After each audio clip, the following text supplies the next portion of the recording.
I'm so happy to have on the line Mr. Roland S. Martin. You know, you got to say your whole name because of the simple fact you have been such a voice that is needed in the Black community.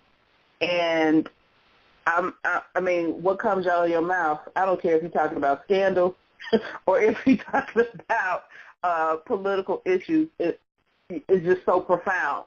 And I appreciate you for taking out your time to speak with me on you're welcome, a very, very, very serious issue going on nowadays with Mr. Donald Sterling. I'm just going to let you speak because, you know, first of all, what was your initial reaction to the audio tape and things? Well, obviously surprised, but when you consider the history of Donald Sterling, all it did was confirm in his own voice his views and perspectives. I mean, this is a guy who had an assistant coach who needed prostate cancer surgery. He was African American, and his insurance didn't cover it, and he did not extend the insurance to cover it. And 4 players chipped in to pay for the $70,000 surgery. This is a guy who settled a racial discrimination lawsuit. I was very familiar with the lawsuit Elgin Baylor filed against him. And so Donald Sterling has a terrible racial history, and so all this did was confirm what many suspected or simply felt. See, that's serious. You know, I actually had a Twitter conversation the other morning in reference to this particular issue, and people brought up different comments in reference to the NAACP. They tweeted that they were not going to honor him, you know, with an award, which they had him down on the program or whatever. And I tweeted back, thank you.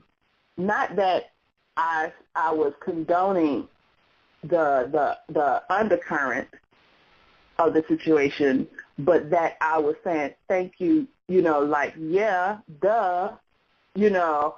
And so I had a few people to hit me back in reference to that, saying that, why are you thanking them? One, I wanted to make a point that, okay, I see you and I understand what you're saying, but let's not negate the underlying situation that's going on, you know. And there were other issues that came out with the award that he received back in 2009. And I also had a chance to see on the news, one of the representatives from the NAACP said that there was they asked him about a question about the money that Donald Sterling had contributed to the NAACP, and he said, well, it was insignificant. I beg to differ. So give me your thoughts on this NAACP contribution and award and all that. Well, first of all, the NAACP, the LA chapter, I mean, that is a sidebar. That is not the main story. That's not even, for me, an entree. It's not even the meal.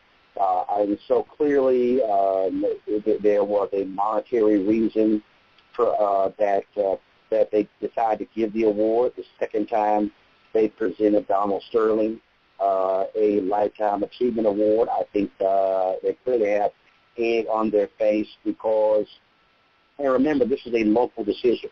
This was the LA chapter of the NAACP and not the national body.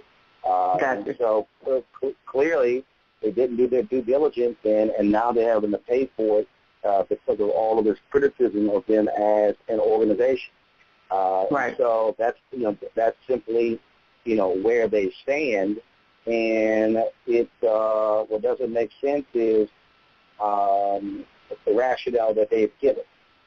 So, but again, the issue, again, that is secondary. The primary issue, though, still deals with his comments and his views, not only on his players but also black fans. And I think that's what really sticks out with the reporting.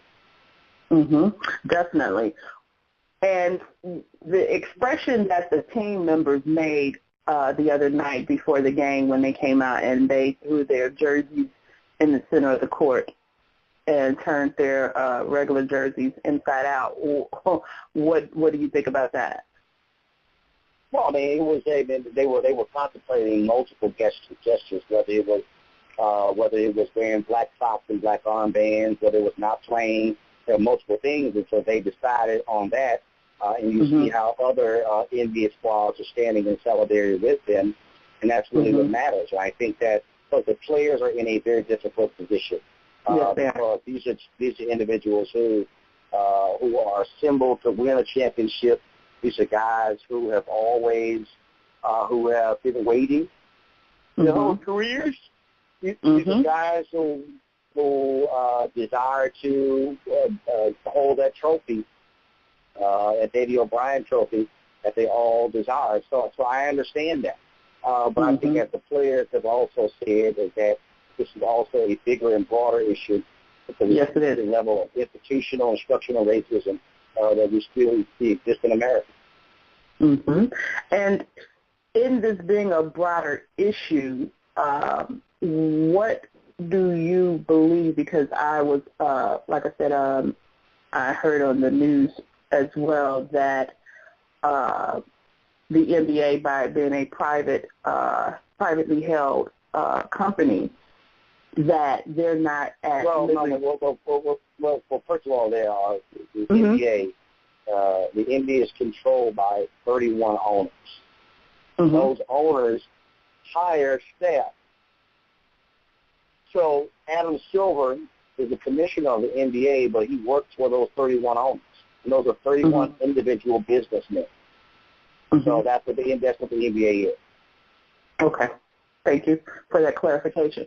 So in that, what are they going to do, or what do you believe need to be done? Well, here's the deal.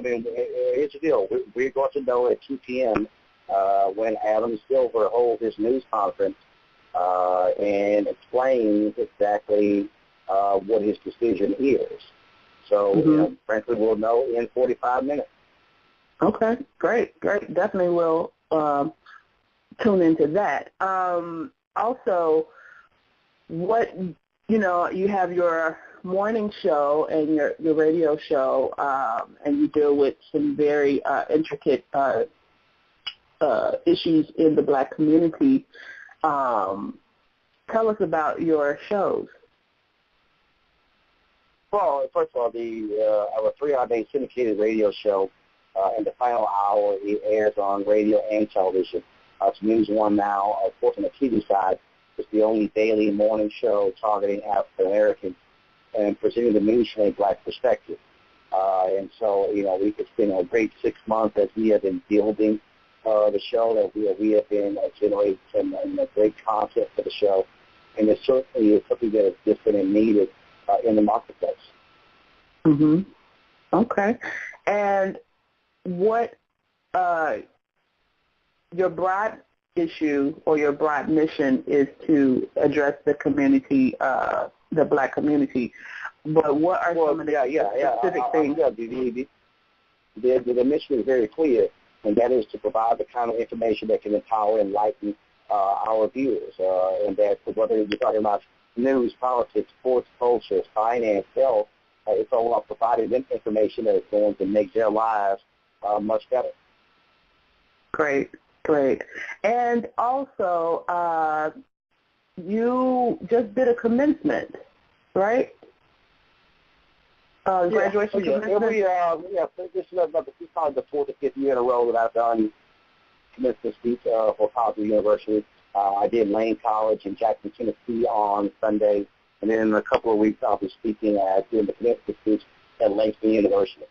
So I certainly enjoy doing those, and Lane College also provided me honorary degree in the Doctorate in the Humanities, which is my 4th honorary degree. Wow, congratulations. And I just want to thank you. I want to thank you again. You're welcome for taking out your time to speak with me today. And also, it's been a pleasure and an honor, and I appreciate you greatly.